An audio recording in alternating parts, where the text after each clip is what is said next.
Team, hello. I wanted to get you a quick video to talk to you about the concept of auto-regulation or self-regulation, a term that you hear me refer to all the time and something you know that I'm a massive believer in. All self or auto-regulation means is that you're making smart adjustments to your training program on a daily basis based on how you are feeling at that moment in time. That may mean pushing a little bit harder than prescribed, or it may mean dialing back and going a little bit easier than prescribed. At the end of the day, I want to talk to you about the training programs. We have 4 tracks: the Live, Perform, Compete, and our Gymnast Training program. Starting with the Gymnast Training program, we don't prescribe deloads for that program. The reason being, typically the intensity of the program, especially in terms of weight added to our body, is a little bit lower, and generally folks are moving in and out of that program a little bit more frequently, so a little bit less consistent, in which case the need for deloading our subscribers is a little bit less. Now, those in a Live, Perform, Compete training program who are generally very committed folks who typically aren't taking any more rest days than the 2 that we prescribe in the week, that has more frequent deloads in the training program. And typically we deload between every 5 to 8 weeks. Now, for lots of folks, that's going to be the perfect amount of deloading needed to ensure that your body's still recovered, still resting, and still making progressions. However, there are some of you, and I've actually received a few messages this week, who are complaining about starting to feel a little bit beat up. They're feeling some niggles and pains start to kind of come into their body and into their training. They're starting to feel loads that should feel light start to feel quite heavy. They're also noticing disturbances in things like sleep quality, energy levels throughout the day, and changes in appetite. All those things, guys, are clear telltale signs that you need to pull back somewhere.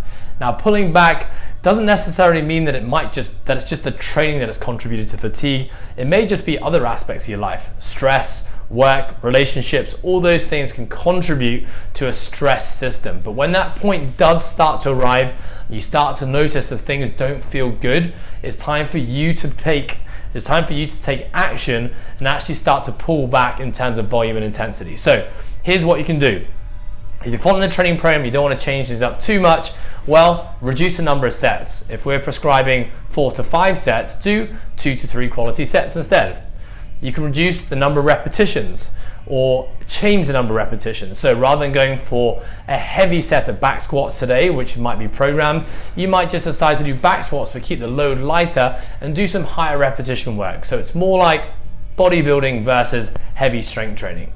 Something else you can also adjust, specifically with regards to conditioning, is just take the tempo and the intensity out of the session. So rather than doing it for time or going hard or increasing your pace from last week, just do moderate intensity training, something that feels good. The fact that you're getting it in is already a win and is going to be contributing to you being a fitter version of yourself. The last thing I want to talk about is exercise selection. Sometimes some of us just have movements that don't feel good. I know, personally speaking, when I start to get towards an overreaching cycle, or I'm starting to get a little bit overtrained, a little bit under recovered, I know pressing overhead and squatting are the 2 movements that I really feel it in. So I start to get some kind of uncomfortable pains and aches.